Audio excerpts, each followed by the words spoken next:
There are moments in history when everything changes, when the universe holds its breath and waits for what comes next. This is the story of one such moment, when humanity stopped begging for mercy and started writing its own fate among the stars. Captain Sienna Thorne stood on the bridge of the Resolute, her hands clasped behind her back as she watched the viewscreen display the approaching fleet.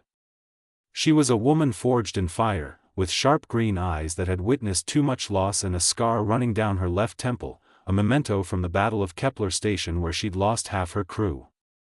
Beside her stood Lieutenant Dominic Hayes, a tactical genius with nervous energy that kept his fingers constantly drumming against his console. His dark hair was perpetually disheveled, and his quick mind had saved them more times than anyone could count.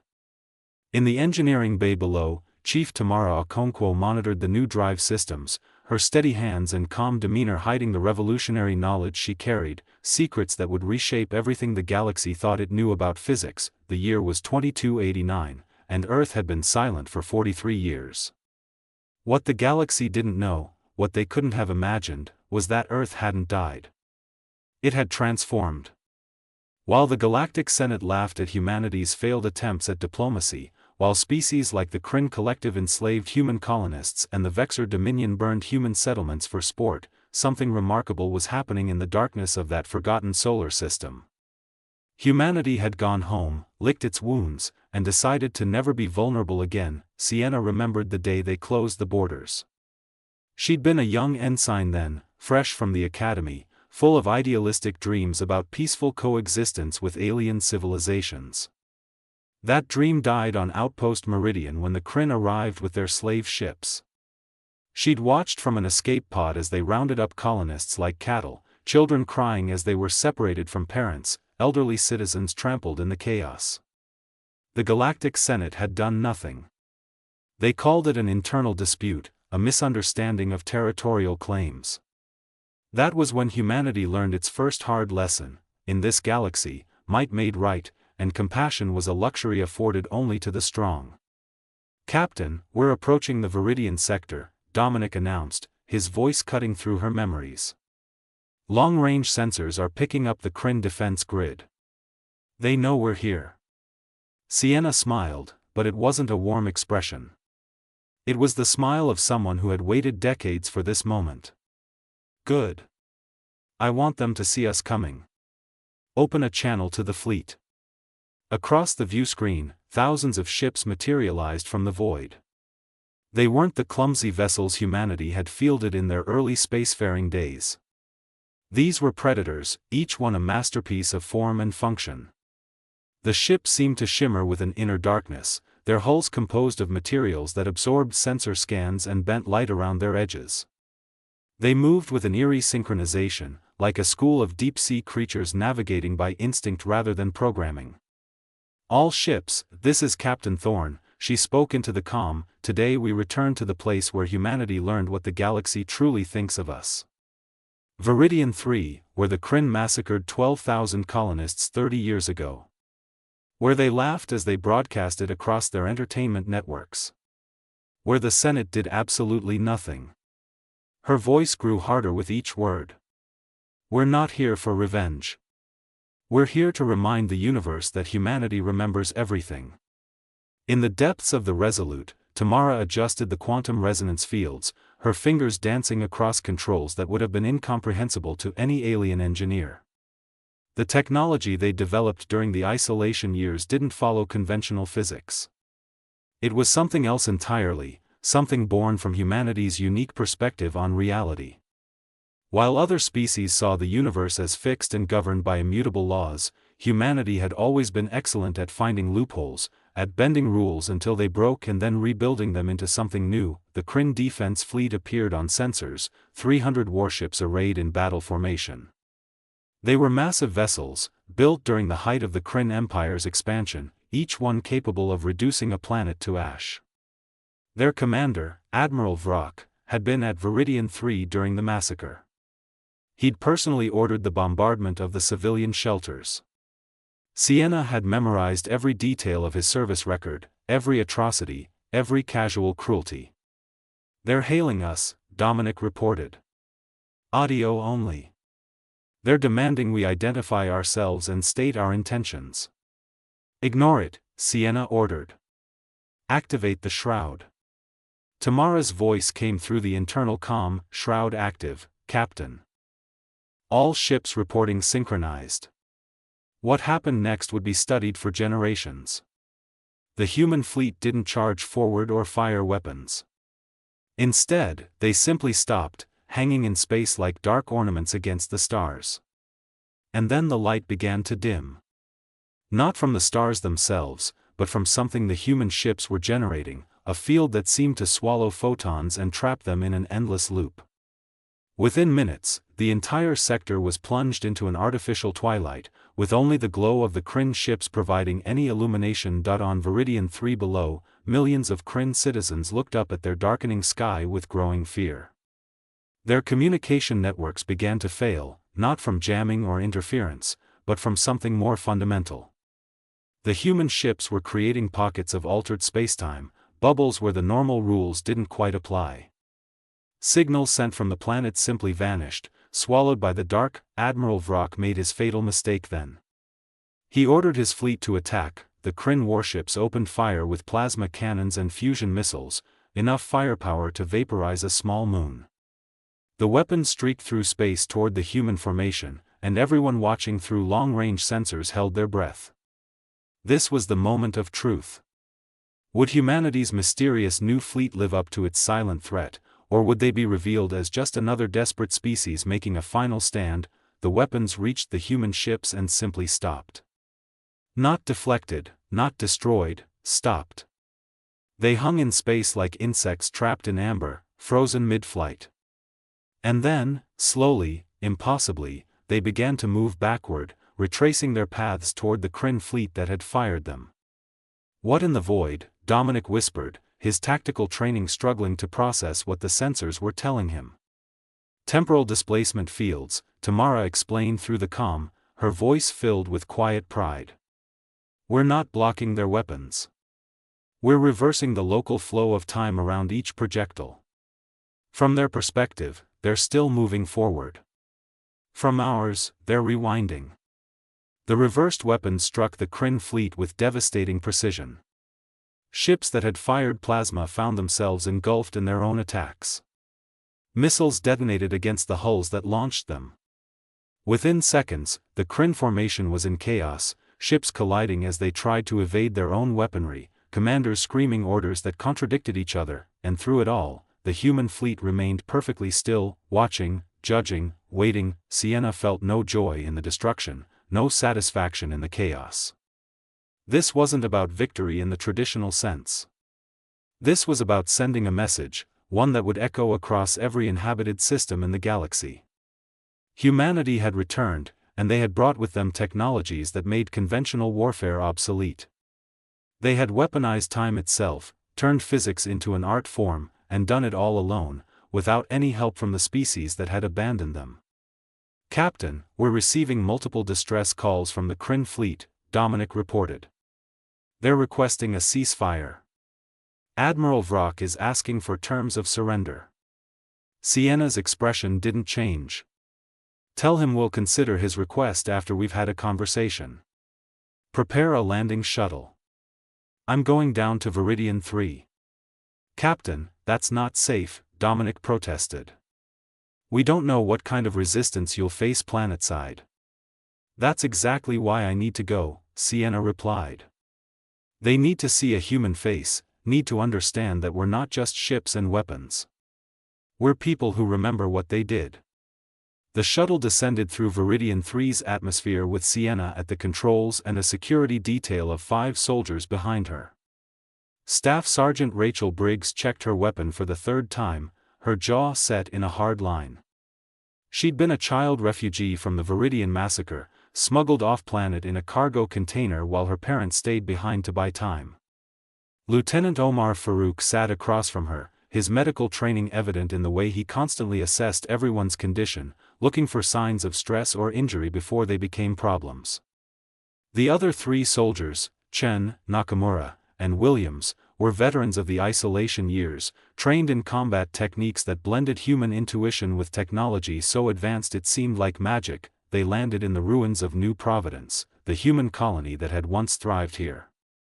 The buildings were still standing, converted into Kryn administrative centers and entertainment complexes. The streets where human children had played were now lined with monuments celebrating the Kryn Empire's conquest. Sienna felt her anger rise but kept it controlled, channeled. Anger without discipline was just noise. A crowd had gathered, thousands of Kryn citizens watching with a mixture of fear and curiosity. They were a reptilian species, covered in iridescent scales that shifted colors with their emotions. Right now, those scales showed patterns of deep purple and black, the Kryn equivalent of terror. They'd grown comfortable in their dominance, forgotten what it felt like to be the weaker species in a conflict. Admiral Vrock waited in what had once been the colony's central square. He was an imposing figure, over 2 meters tall with ceremonial armor that glinted even in the dimmed light from the shrouded sky. His honor guard of 20 soldiers stood ready, but their weapons remained holstered. They'd learned the hard way that violence against humans now carried immediate and overwhelming consequences. "I am Captain Sienna Thorne of the Earth Defense Fleet," she announced, her voice amplified by portable speakers so everyone in the square could hear. 30 years ago, on this very spot, Admiral Vrock ordered the execution of 12,000 unarmed human civilians. Children, elderly, people who had come here seeking nothing but a chance to build new lives. The Galactic Senate declared it a territorial dispute. The Kryn Empire celebrated it as a great victory. Vrock's scales flushed with angry orange patterns. "You cannot judge me, human. What we did was within the rights of conquest. Your species entered claimed territory without proper authorization. We had every legal right to remove you." "Legal right," Sienna repeated softly. "Tell me, Admiral, how many of those colonists were armed? How many posed any threat to your empire?" "That's irrelevant. They were trespassers. They were families," Rachel Briggs suddenly spoke up, stepping forward despite protocol. "They were my mother and father, my little brother who was only 5 years old. They were people with dreams and hopes and futures you burned away because you could." The crowd murmured, a sound like wind through dried leaves. Some Kryn looked ashamed, their scales shifting to muted grays. Others remained defiant, their colors showing aggressive reds and yellows. The galaxy had long memories, but most species chose to remember only their own grievances. Humanity's crime was remembering everything, both what was done to them and what they themselves had done. Omar stepped forward, accessing a holographic display from his medical scanner. "We've been studying what happened after the massacre. Your entertainment networks broadcast the executions live. 42% of your population watched. Post-event surveys showed that 67% approved of the action. Victory celebrations lasted for a week." His voice was clinical, detached, but beneath it ran a current of profound sadness.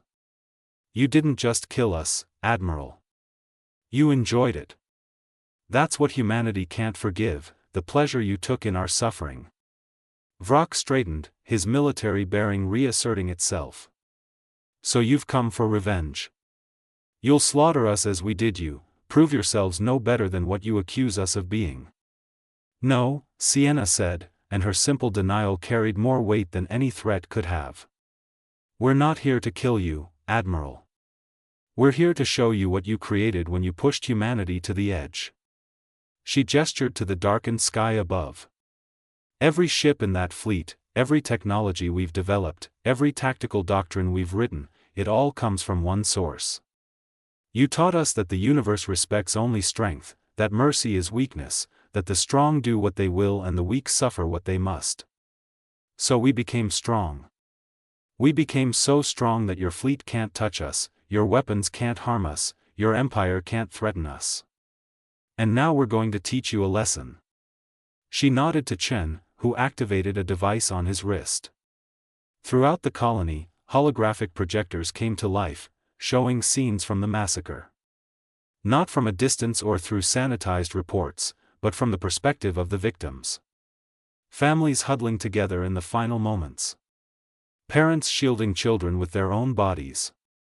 The faces of people who'd believed the galaxy was better than it turned out to be. The images played out in perfect detail, accompanied by audio recordings, final messages, screams of pain and fear. The Kryn crowd began to wail, a keening sound of distress that echoed through the streets. Many turned away, unable to watch. Some fell to their knees, their scales cycling rapidly through colors that indicated psychological distress. They were being forced to confront what had been abstract entertainment, to see the individual faces behind the statistics they'd celebrated. "Stop this," Vrak demanded. "This is psychological warfare, a violation of a dozen conventions." "Conventions you ignored when it suited you," Sienna replied coldly. "But I'll stop it when you answer one question. Do you remember their names? Any of them? Even one?" Vrak opened his mouth, then closed it. The silence stretched out, heavy and damning. "That's what I thought," Sienna continued. "To you, they were numbers, obstacles, entertainment. To us, they were everything. Every single name is recorded in the memorial archives on Earth. We speak them aloud once a year, all 12,000. It takes 16 hours. 16 hours of names, of lives stolen, of potential erased. That's the difference between us, Admiral. We remember." Rachel moved through the crowd, her weapon lowered, no longer the soldier but the survivor. She stopped in front of an elderly Kryn female whose scales showed deep gray and blue, the colors of shame and sorrow. "Did you watch?" Rachel asked quietly. 30 years ago, did you watch the broadcasts?" The female couldn't meet her eyes. "Yes," she whispered. "I thought it was justified. I thought your species was dangerous, that removing you made us safer. I didn't think about who you were as individuals." "My father's name was David Briggs," Rachel said, her voice thick with emotion. "He was a botanist. His dream was to develop crops that could grow in viridian soil without terraforming, plants that would work with the native ecosystem instead of replacing it. My mother, Hannah, she taught literature. She loved the old stories from Earth, believed that stories could bridge any cultural gap. My brother Jamie, he wanted to be a pilot. He had a model shuttle he'd built from scrap materials, and he'd spend hours flying it around our apartment, making engine noises." She paused, wiping tears from her eyes. "They died here because your people decided we didn't matter. And for 30 years, I've lived with that hole in my heart, that emptiness where my family should be." The Kryn female's scales shifted to pure white, a color that indicated complete emotional overwhelm. "I am so sorry," she managed. "I had no idea. We never thought about who you were." "That's the problem," Omar interjected gently. "None of you thought about it. You made us abstract, turned us into concepts instead of people. It's easier to justify cruelty when you don't see the faces of those you hurt." Sienna raised her voice again, addressing the entire crowd. "Humanity isn't here to destroy you. We could, easily. Our fleet has technology your scientists won't understand for centuries. We could reduce this planet to atoms and move on to the next Kryn world. We could wage a war of extinction that would erase your species from history. But we won't, because that would make us like you were. Instead, we're going to do something much harder.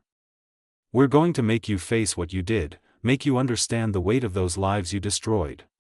And then we're going to leave you to live with that knowledge." She turned to Vrak. "You asked if we came for revenge, Admiral. No. We came for justice, but not the kind you're thinking. True justice isn't about punishment. It's about balance, about making sure that what happened can never happen again. So here's what's going to occur. This planet will become neutral territory, a memorial world. Every Kryn child will be required to visit, to learn the names, to understand what their species did. Your empire will fund the construction of museums and monuments dedicated to the victims. And most importantly, you will tell the truth. No more sanitized history, no more justifications. Just the raw, painful reality of what happened here. The crowd was silent now, processing the implications. This was a punishment worse than destruction, an eternal reminder of guilt that would pass from generation to generation. Nakamura activated another device, and in the center of the square, a holographic monument began to form. It showed 12,000 faces, all the colonists who'd died, arranged in a spiral that reached toward the sky. Each face was smiling, caught in moments of joy from their lives before the massacre. Birthdays, weddings, graduations, simple moments of happiness now preserved forever. These are the people you killed, Sienna said softly. Look at them. Remember them. And let them haunt you the way they've haunted us. As the human delegation prepared to return to their shuttle, something unexpected happened. A young Kryn male pushed through the crowd, his scales showing patterns of determination mixed with fear. He couldn't have been more than 15 in human years. He approached Rachel and held out his hands in the Kryn gesture of supplication. My grandfather was there, the young male said in halting English. He was part of the military unit that carried out the executions. Before he died, he told me what he'd done. He said it was the greatest shame of his life, that he saw the faces of the humans and knew they were just like us, just trying to live. But he followed orders anyway because he was afraid of what would happen if he refused. He made me promise to say this if I ever met a human: I am sorry. We are sorry. We were wrong. Rachel looked at him for a long moment, then slowly placed her hand on his shoulder. Thank you, she whispered. That doesn't fix anything, doesn't bring them back. But it matters. Acknowledgement matters. As they lifted off, Williams looked back at the crowd still gathered around the memorial. Do you think it'll work, Captain? Making them face it like this? I don't know, Sienna admitted. But it's better than the alternative. Better than becoming monsters ourselves. Humanity's greatest strength has always been our ability to hope, even when we have no reason to. We're betting that the Kryn have that capacity too, buried somewhere beneath the cruelty. Back on the Resolute, Tamara was waiting in the hangar bay. Captain, we're receiving transmissions from 17 other species. They're requesting diplomatic meetings, offering apologies for past actions, asking what humanity wants from them. Sienna smiled wearily. What we want is simple: recognition. Respect. The basic dignity that should be afforded to any sentient species. Tell them we'll meet with anyone who approaches in good faith, but make it clear that the days of humanity begging for scraps are over. We're equals now, whether the galaxy likes it or not. 3 weeks after the events at Viridian 3, the Galactic Senate convened in emergency session aboard the orbital station Concord Prime. Delegates from 400 species filled the chamber, their various forms of communication creating a cacophony that the translation system struggled to process.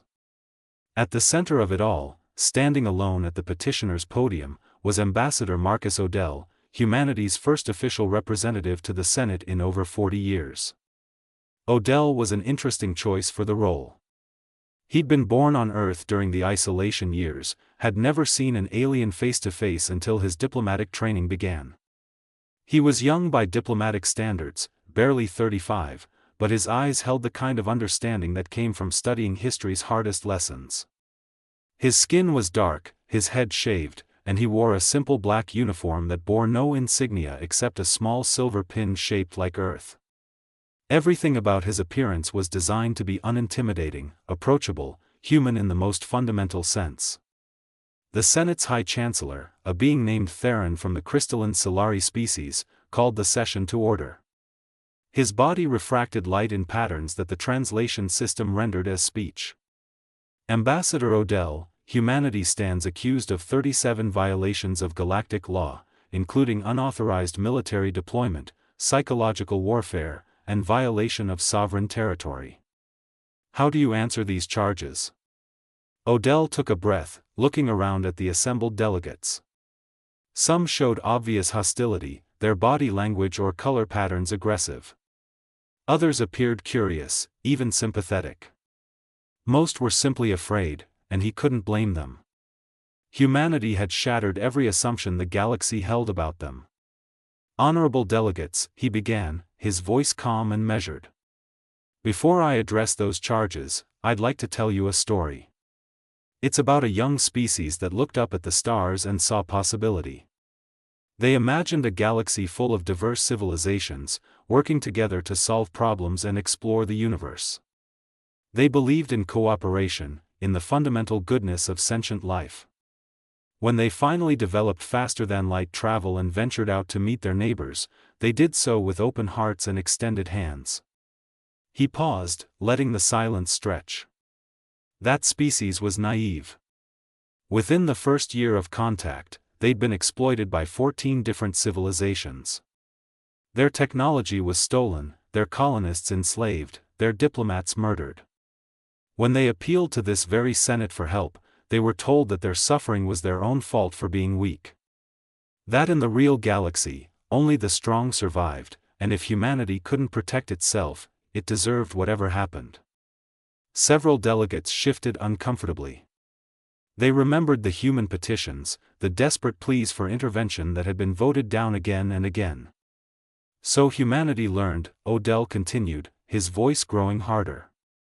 We learned that the galaxy's lofty ideals about cooperation and mutual respect only applied to species that could enforce those ideals with military strength. We learned that compassion was viewed as weakness, that mercy was for fools. We learned that if we wanted to survive, we had to become something else.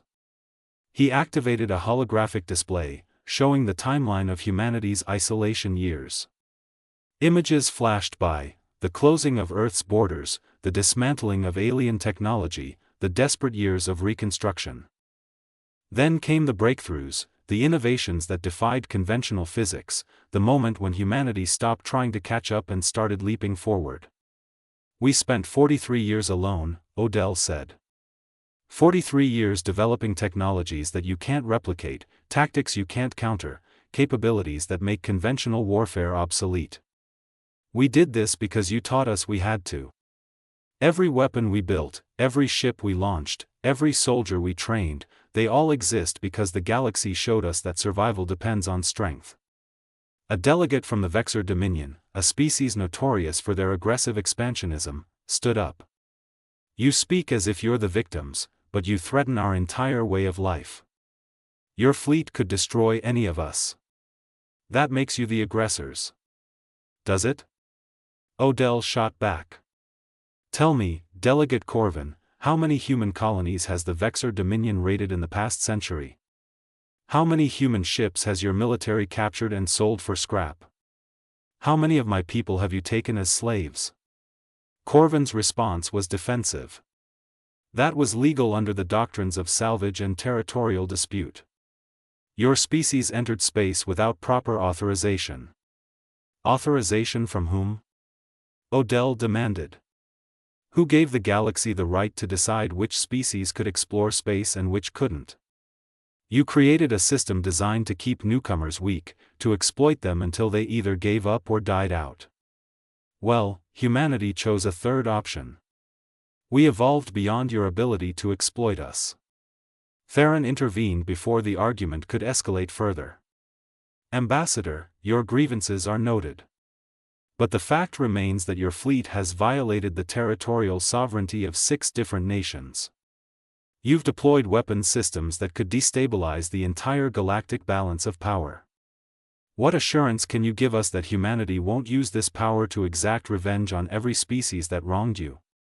This was the moment Odell had been preparing for, the question that would determine humanity's place in the galaxy going forward. He could feel the weight of history pressing down on him, the accumulated hopes and fears of his entire species. None, he said simply, and the chamber erupted in shocked responses. He raised his voice to be heard over the chaos. I can give you no assurance because any promise I make would be meaningless. You have no way to verify our intentions, no means to hold us accountable if we chose to become the monsters you fear. The balance of power has shifted, and there's nothing any of you can do about it. The chamber fell silent, every delegate processing the implications of that statement. But here's what I can tell you, Odell continued, his tone softening. Humanity doesn't want revenge. We want something much simpler and much harder to achieve.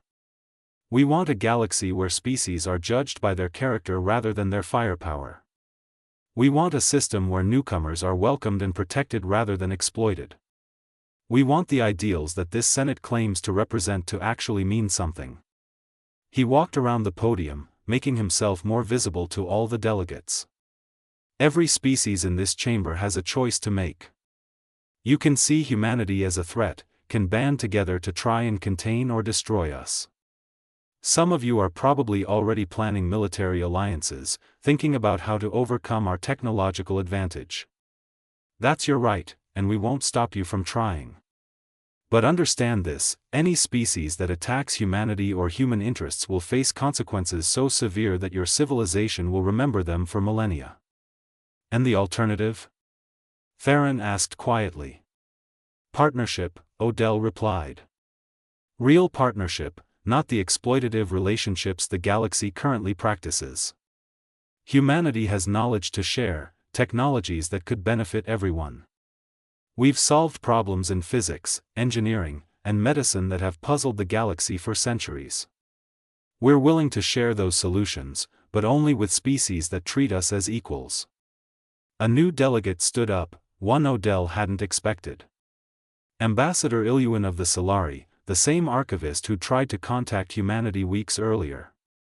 Her crystalline body pulsed with patterns that indicated deep emotion.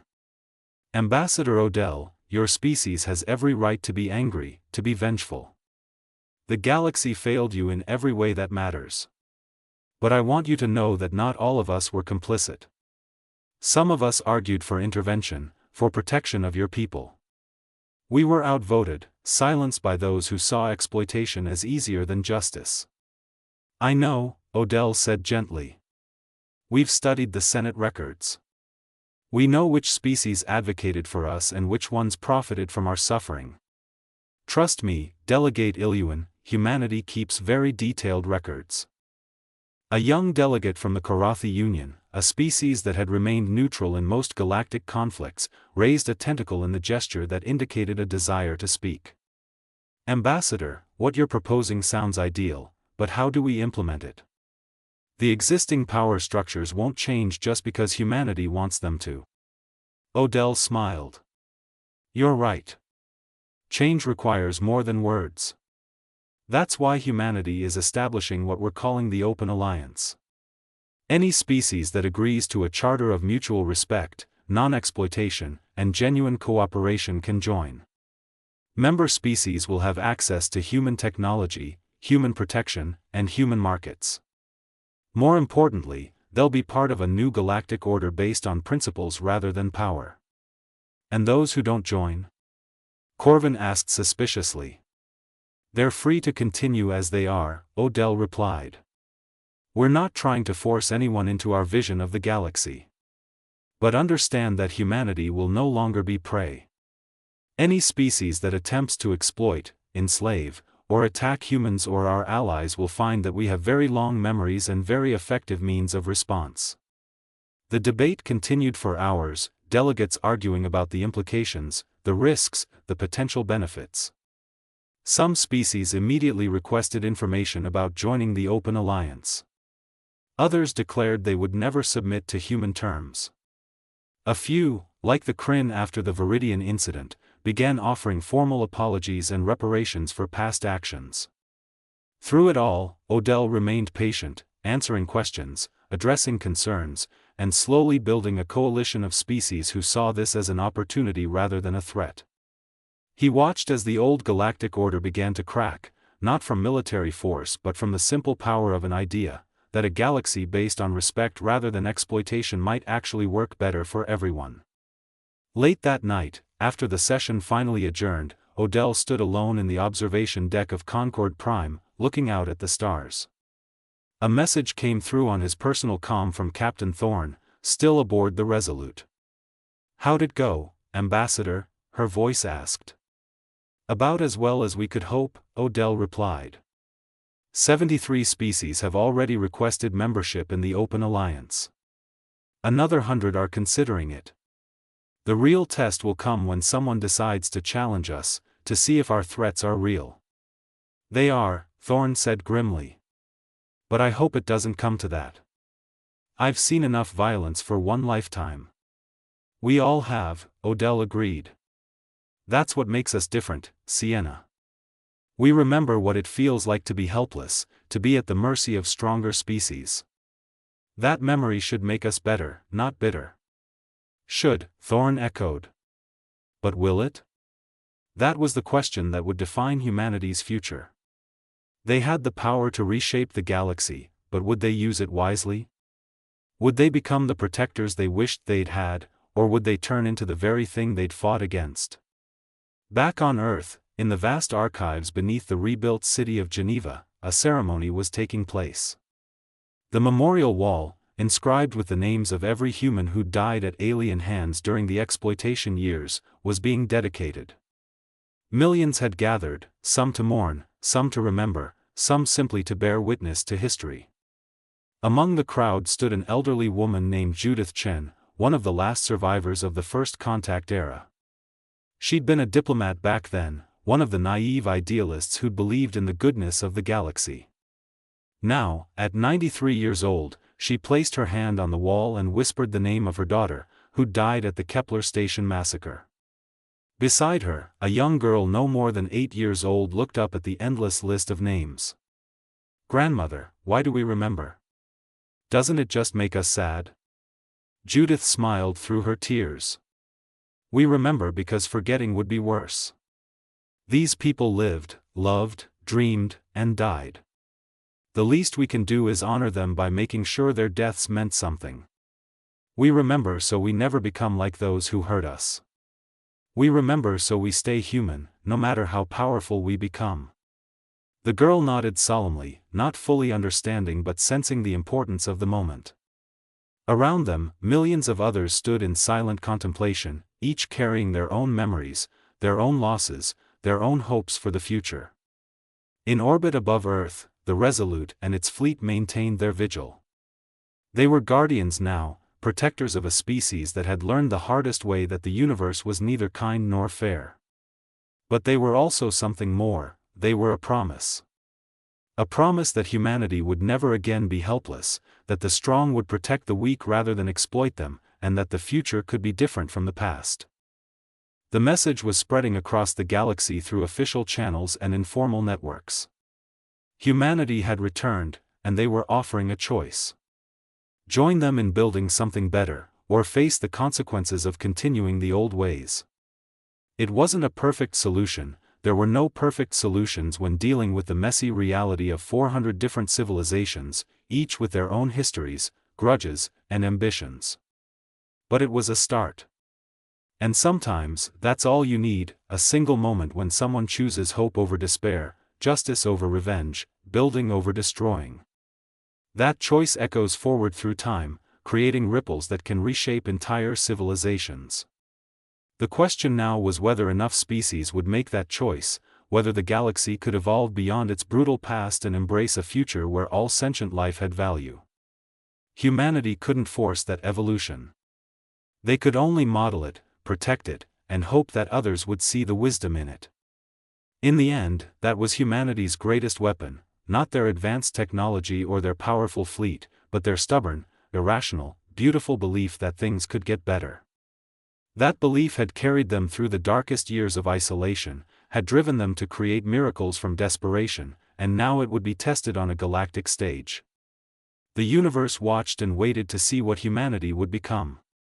Would they be saviors or tyrants, liberators or conquerors? The answer wasn't written in the stars or predetermined by fate. It would be decided by thousands of small choices, made by individuals across countless worlds, building one decision at a time toward either utopia or dystopia. And that, perhaps, was the most human thing of all, refusing to accept that the future was fixed, insisting that choice mattered, that individuals could make a difference, that tomorrow could be better than today if enough people worked to make it so. The day Starfleet emerged, the universe changed. But more importantly, the universe learned that change was possible, that the old ways weren't inevitable, and that even the smallest species could grow into something magnificent given time, determination, and the will to never give up. That lesson, more than any weapon or technology, was humanity's true gift to the galaxy.